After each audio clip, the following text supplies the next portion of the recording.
يعني من كتر مو صغار الله وكيلكم حاطين لهم واحد مسؤول عن ملفهم هيك بحجم اذا بدكم شادي حلوه،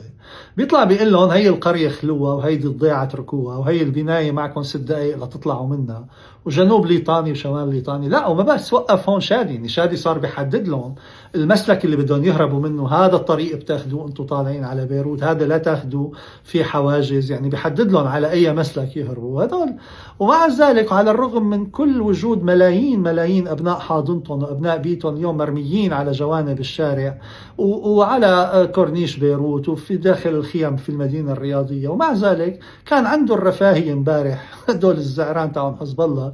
ينصبوا المدفع ويوجهوه للداخل السوري، وكأن السوريين ما شبعوا من قرفكم ومن إجرامكم 15 سنة وقبل 1500 سنة إذا بدكم.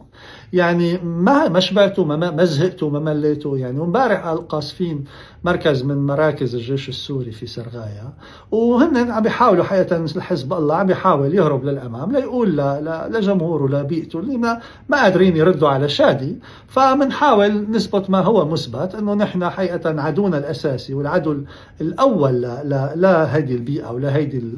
المنظومة هي حقيقة العرب السنة الموجودين في سوريا وفي المنطقة. فيعني ما نكون بحاجة لإثبات عداوتكم لنا ولا كرهكم لنا، فشفنا منكم ما يكفينا حقيقة لنجمع رصيد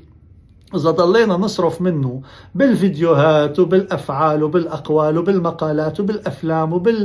بكل شيء ممكن نحكي فيه ما رح يكفينا. يمكن بدنا 1500 سنة لقدام لنخلص كل شيء عملته ما بس لأولاد المنطقة، لكل هي الأمة.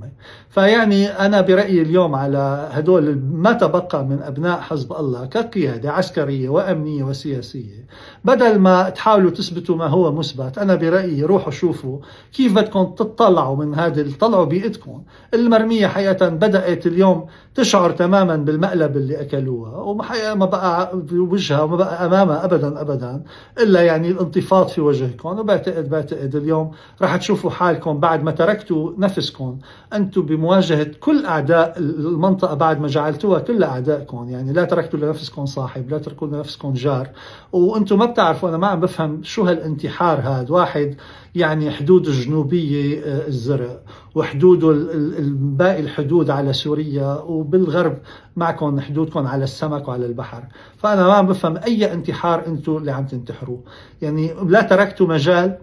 لواحد منكم إذا بده يتطبى بيجي على سوريا، ما تركتوا مجال إذا واحد بحاجة لشيء يجي على سوريا، لأنه الجو العدائي اللي خلقتوه بهذا البلد حقيقة وضعتوا نفسكم وضعتوا بيئتكم وضعتوا أبنائكم في مكان أنه حتى لو كان عندهم يعني حاجة ليجوا لا هن رح يقدروا خوفا من الدخول على سوريا، وحتما ما رح يلاقوا بقى هيدي البيئة المضيفة اللي ضافتكم بال2006 وضافتكم في كل المحطات اللي سبقت الثورة السورية. على كل حال أنا كان زمان سألوني